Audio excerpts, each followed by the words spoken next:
Are we filming? Yes, we are. Okay, so today I'm talking about these two filofaxes.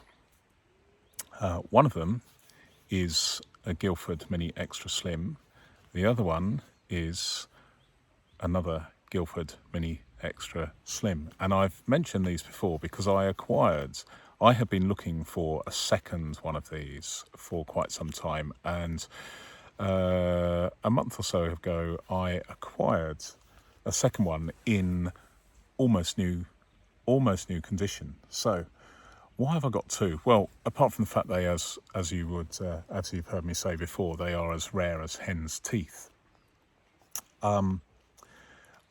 This is such a great form factor, as I've said a few times before. But I want to do a little experiment. So this one, as you know, this is my original one, and you can see it's just. It's supposed to be deluxe leather, but whether you think this is deluxe leather or not, well, only you can decide. Personally, I don't think it's deluxe leather at all, although to be honest, the outside cover is pretty good. I mean, I use this every day as an EDC, an everyday carry. And the reason for my purchase, apart from the fact I want to spare one, is I've decided to use them simultaneously. So over the last few weeks, I have, not every day, but generally every other day, I've swapped over the contents of my original Guildford Mini Extra Slim to my new to me Guildford Mini Extra Slim, and I have some surprising results. Now, if you look back at my original review, which I did, I think, a couple of years ago, I expressed some, shall we say, a bit of disappointment. That's the polite way of putting it, because I bought this off an eBay seller, and when I purchased it, it was in a box, and ostensibly it was brand new. But within a fortnight, just within a few days of using this, the leather inside started cracking, and it's just got worse and worse and worse. So I wasn't sure, because obviously I have no idea how this was stored. This was, I believe, made just for maybe 1 year, around about 2007, possibly 2008. There's a link in the description below to catalogues, which you can have a look at. But the bottom line is, I was very disappointed with this, and I wanted to purchase another one to just try it, to see whether the same problem occurred. And I'm pleased to say that so far, having used this for maybe 20 to 25 days, and while I was using this one, so I've alternated the contents, there's no cracking. Let me show you this. So I've still got the original ring protector in there, and there's no cracking at all. Very pleasantly surprised. There is just a start of the cracking, but it's nowhere near as bad as the other one. So it is possibly a problem with storage, but yeah. There is a little bit of cracking, so I believe that it is inevitable that that this filofax is going to end up like this one, and just hold that thought for a second. But it is happening over a slower period. It shouldn't happen at all in my book, but it is what it is. So I will keep you posted, because I know some of you want to know that you're interested in my investigations as to how vintage filofaxes stack up to being used as working tools, not just put on a shelf and got out and looked at occasionally. These are working tools, in my opinion. So this is something that I'm going to continue alternating, in fairness, just to see whether this one ends up just as atrociously bad as this one. That thought. Now, there are.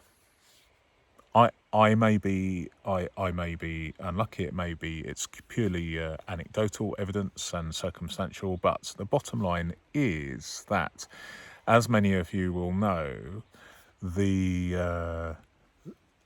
this type of leather on the Guildford range is prone to this deterioration. I have had several Guildfords in pocket size, in slimline size, in mini size and slimline size, the personal size, and they have all, at least the ones I have owned, suffered from this pretty appalling deterioration, where the leather just cracks and cracks and cracks, and then just ends up falling away in bits. Interestingly, it's only the leather inside that seems to have deteriorated. All my models with this type of external leather, the leather seems to be very, very good. I don't quite understand why that doesn't translate into the leather used inside, but it is what it is. They're working tools. They look good on the outside until you open them, and that's a little bit depressing. But I just wonder whether it was some manufacturing problem, back in back in 2007-ish. They had generally the Guildford model had a very short run. I'm just thinking that they discovered that there was a problem and decided to just withdraw that model. But nevertheless, I like these. As you know, I keep on banging on about the Guildford Mini Extra Slim.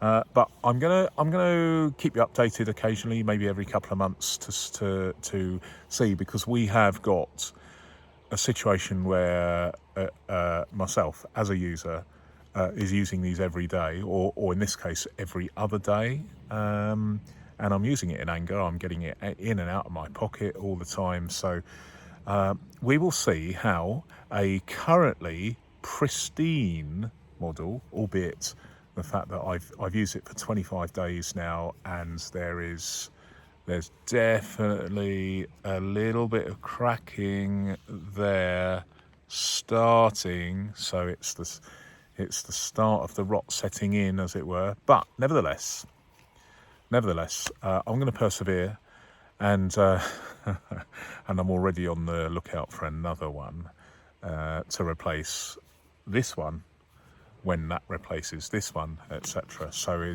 I just think it's a bit. They're a bit like trainers, aren't they? They don't last. They're made of leather. They don't last forever. They wear out. These tend to wear out. Unlike some properly vintage filofaxes that don't, then the leather is not a sliver of very, very thin layer on a man-made substrate. It is bonded to a man-made substrate. It is proper leather all the way through, which seems to last forever and ever and ever, maybe 100 years. You never know, which is good for the environment.